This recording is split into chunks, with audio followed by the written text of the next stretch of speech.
ঈদ মুবারক। এবার ঈদে শুধু ঢাকা থেকে প্রায় 1.5 কোটি মানুষ বাড়ি যাইতেছে এবং পুরো দেশের হিসাব করলে এটা প্রায় 3 কোটি প্লাস।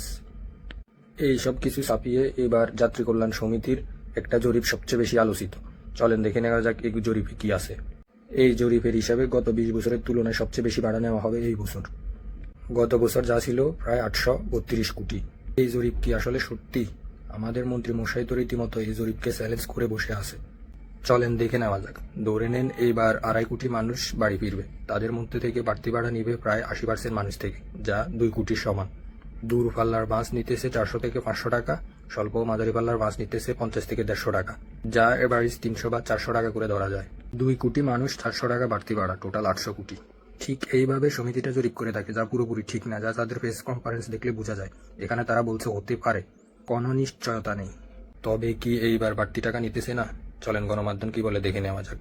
এগুলো হচ্ছে প্রথম সারি কয়েকটা গণমাধ্যমের চিত্র। এরকম অনলাইন খোঁজ করলে আপনি 1000টা পেয়ে যাবেন। এর থেকে প্রমাণ হয় যে এবারও বাড়তি টাকা নিতেছে। কিন্তু আমাদের মন্ত্রী সাহেবের বক্তব্য ঠিক বিপরীত।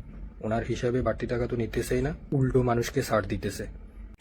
কয়দিন আগে করা ওনার চাঁদাবাজির বক্তব্য আর আজকের ঈদযাত্রার বক্তব্য দুটাই হাস্যকর, এই দেশের জনগণের জন্য হাস্যকর। একদিকে অনিরাপদ যাত্রা, ভোগান্তি, দুর্ঘটনায় মৃত্যু, আর একদিকে আমাদের মন্ত্রীর গলাবাজি, বয়ানবাজি। এই মন্ত্রীকে জনগণের পক্ষ থেকে বলতে চায়, যদি দায়িত্ব নিতে না পারেন অন্তত অস্বীকার করবেন না। এতে করে জনগণের মনে ক্ষোভ ও বিভ্রান্তি ছড়ায়, যা স্বভাবত জনগণকে আপনাদের থেকে দূরে ঠেলে দেয়। আমরা আশা করি আগামীবার আপনি কোনো ধরনের বয়ানবাজি না করে দায়িত্বের সাথে জনগণের জন্য ঈদ ভ্রমণ সুন্দর, সুষ্ঠু ও নিরপেক্ষ করে তুলবেন। আল্লাহ হাফেজ।